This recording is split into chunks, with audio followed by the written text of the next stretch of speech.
Bismillahirrahmanirrahim. Assalamualaikum warahmatullahi wabarakatuh. Alhamdulillah di hari ini kita masih berikan nikmat dari Allah Subhanahu wa taala, maka kita ucapkan syukur alhamdulillah. Sebelum belajar seperti biasa, mari kita berdoa bersama-sama. Raditu billahi rabba wa bil islami dina wa bi Muhammadin nabiyya wa rasulah. Rabbi zidni ilma warzuqni fahma. Rabbi shrah li sadri wa yassir li amri wahlul 'uqdatam min lisani yafqahu qawli. Al-Fatihah.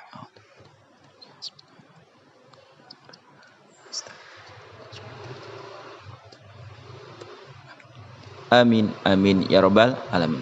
Sebelum belajar, mari kita bersama-sama memulai dengan kebaikan, selanjutnya mulai dengan basmalah bersama-sama. Bismillahirrahmanirrahim. Assalamualaikum warahmatullahi wabarakatuh. Dasarnya persatuan dalam ibadah haji dan umrah. Materi PAI SMP 1, kelas 9. Pengertian haji dan secara bahasa, haji berasal dari bahasa Arab, yaitu haji yang artinya menyengaja sesuatu. Sedangkan menurut syarak haji adalah sengaja mengunjungi Ka'bah, rumah Allah, untuk melakukan beberapa amal ibadah dengan syarat yang telah ditentukan. Ibadah haji adalah rukun Islam yang kelima. Ibadah haji ini hukumnya wajib bagi siapa? Bagi yang mampu. Hal ini diterangkan dalam surat Ali Imran, yang artinya di sana terdapat tanda-tanda yang jelas. Di antaranya makam Ibrahim, barang siapa memasukinya Baitullah, amanlah dia. Dan di antara kewajiban manusia terhadap Allah adalah melaksanakan ibadah haji ke Baitullah, yaitu bagi orang-orang yang mampu mengadakan perjalanan ke sana. Barang siapa yang mengingkari kewajiban haji atau mengingkari haji, maka ketahuilah bahwa Allah Maha Kaya, tidak memerlukan sesuatu dari seluruh alam. Ali Imran ayat 97. Berdasarkan ayat tersebut sudah jelas bahwa perintah melaksanakan ibadah haji adalah wajib bagi siapa? Bagi yang mampu, dan sekali dalam seumur hidup.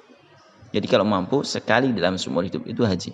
Maksudnya dari mampu adalah secara material, yaitu cukup untuk biaya dirinya sendiri maupun untuk keluarga yang ditinggalkan, dan mampu secara fisik atau sehat selama melaksanakan ibadah haji.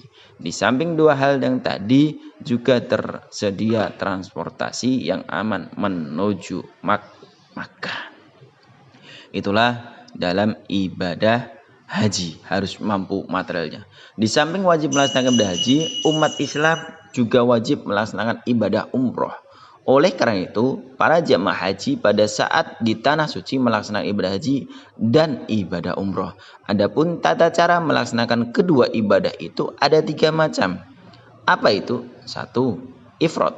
2. Tamattu. 3. Qiron. Ifrad yaitu mengerjakan haji terlebih dahulu baru mengerjakan umroh. Tamattu yaitu mengerjakan umroh terlebih dahulu baru mengerjakan haji. Qiron yaitu mengerjakan haji dan umroh secara bersamaan. Jadi 3 cara dalam melaksanakan ibadah haji dan umroh. Ifrad, tamattu, dan qiron. Itulah 3 cara dalam melaksanakannya. Syarat wajib haji. Syarat wajib haji yang pertama Islam. Haji tidak wajib atas orang yang bukan muslim atau orang bukan Islam. Mereka tidak dituntut untuk mengerjakan haji selama belum memeluk agama Islam. Apabila orang yang bukan muslim itu mengerjakan ibadah haji, maka ia tidak sah mengerjakannya.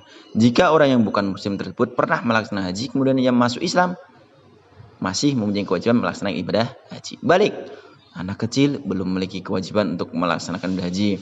Apabila ada anak kecil menunaikan ibadah haji, maka hajinya tetap sah. Namun hal ini tidak menggugurkan kewajibannya.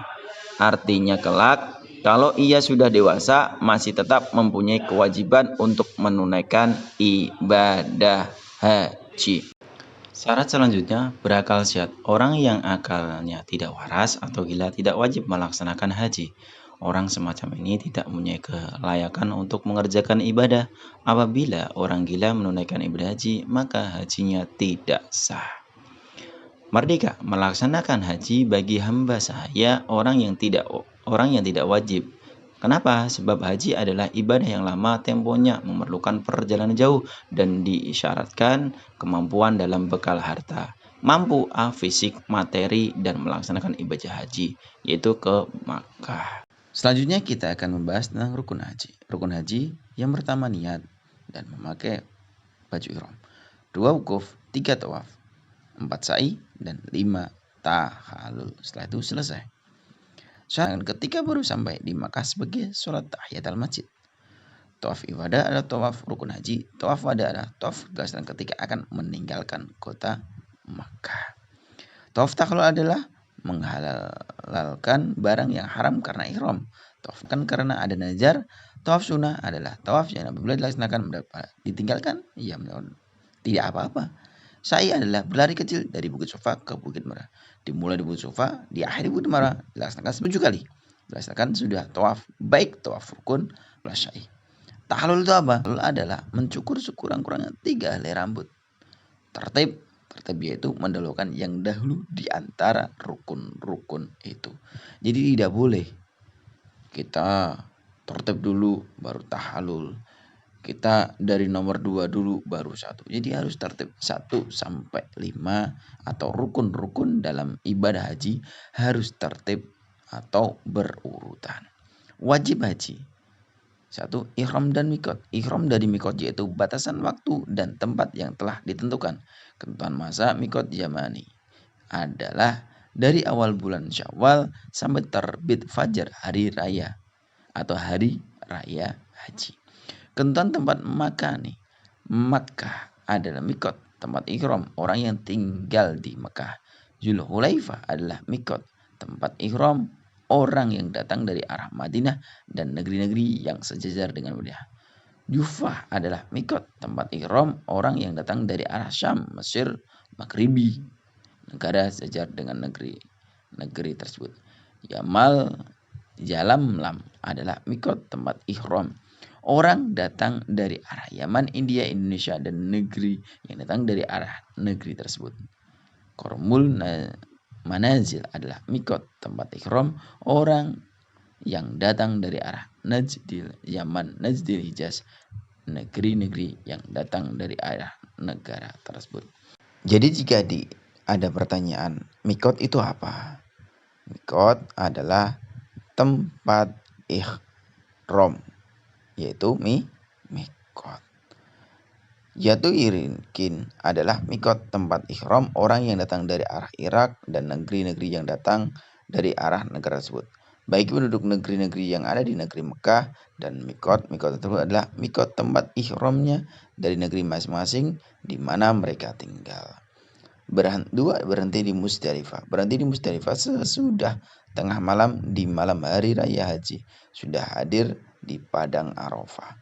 Melontar jumroh Aqobah pada hari raya haji. Melontar 3 kali jumroh. 3 jumroh. Melontar 3 jumroh yaitu jumroh ula, jumrohul wusta, dan jumrohul aqobah. Pada tanggal berapa? 11, 12, 13 bulan haji atau Dzul Hijjah.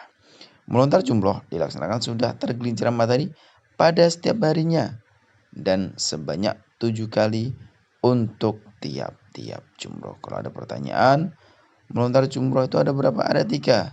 Jumrohul ula, jumrohul wusta, dan jumrohul aqobah. Pada tanggal berapa? Tanggal 11, 12, 13 bulan Dzul Hijjah. Itulah melempar jumroh. Selanjutnya, syarat melontar jumroh sebagai berikut. Melontar jumroh dengan 7 batu dan dilemparkan satu persatu. Menertibkan 3 jumroh dimulai dari jumroh ula, jumroh wusta, jumroh aqobah. Alat untuk melontar jumroh adalah batu kecil, tidak boleh batu besar. Bermalam di Mina. Tawaf wada adalah tawaf yang dilaksanakan sewaktu akan meninggalkan Mekah. Jadi tawafan ada 3. Tidak melakukan perbuatan yang dilarang atau yang diharamkan. Ketika kita melaksanakan sesuatu yang dilarang atau diharam, maka itu menjadi sesuatu yang berdosa. Jadi tadi melontar jumroh itu adalah batu kerikil kecil-kecil, tidak batu besar. Jadi kita melontar jumroh ada 3. Ula, wusta, dan aqobah. Sunnah haji adalah serangkaian kegiatan yang apabila dilaksanakan akan mendapatkan pahala dan apabila tidak dikerjakan tidak mendapatkan dosa. Adapun sunnah dalam haji sebagai berikut. 1. Ifrad, yaitu ihram untuk haji dahulu baru umroh. 2. Membaca talbiyah selama ihram sampai melontar jumroh Akobah. Pada hari raya Idul Adha, lafaz talbiyah labbaik Allahumma labbaik labbaik la syarika lak labbaik innal hamda wan ni'mata laka wal mulk la syarika lak. Berdoa sesudah membaca talbiyah, membaca dzikir sewaktu tawaf, sholat 2 rakaat sesudah tawaf, masuk ke Ka'bah. Itu adalah sunnah-sunnah dalam ibadah haji. Ketika kita kerjakan, kita akan mendapat pahala, dan ketika kita tidak kerjakan juga tidak apa-apa. Itulah sunnah, 6 sunnah dalam ibadah haji. Larangan dari ibadah haji berikut ini adalah hal-hal yang tidak boleh dilakukan selama melaksanakan ibadah haji. Untuk laki-laki, memakai pakaian yang berjahit, baik jahitan biasa, sulaman, dan atau diikatkan kedua ujungnya. Menutup kepala kecuali sesuatu hal maka dibolehkan, akan tetapi harus membayar dam. Bagi perempuan, menutup muka dan kedua telapak tangan. Apabila kenapa? Apabila keadaan mendesak, ia boleh menutup, akan tetapi harus membayar dam. Larangan bagi laki-laki dan perempuan memakai wangi-wangian baik di pakaian dan badan atau pada pakaian kita. Menghilangkan rambut atau bulu badan yang lain termasuk memakai minyak rambut. Memotong kuku, mengakadkan nikah baik menikahkan, menikah atau menjadi wali nikah. Mohon maaf bersetubuh bagi suami istri. Berburu dan memburu binatang darat yang liar dan halal dimakan. Itu larangan untuk laki-laki dan perempuan. Jadi ketika kita melaksanakan larangan itu, nanti kita akan terkena dam. Dam haji itu apa? Dam haji adalah denda. Jemaah haji yang meninggalkan wajib haji atau melakukan perbuatan yang dilarang pada saat ihram, maka harus membayar dam. Seperti tulisan di bawah ini. Itulah dam haji. Terima kasih, kurang lebihnya mohon maaf. Jangan lupa like and subscribe. Assalamualaikum warahmatullahi wabarakatuh.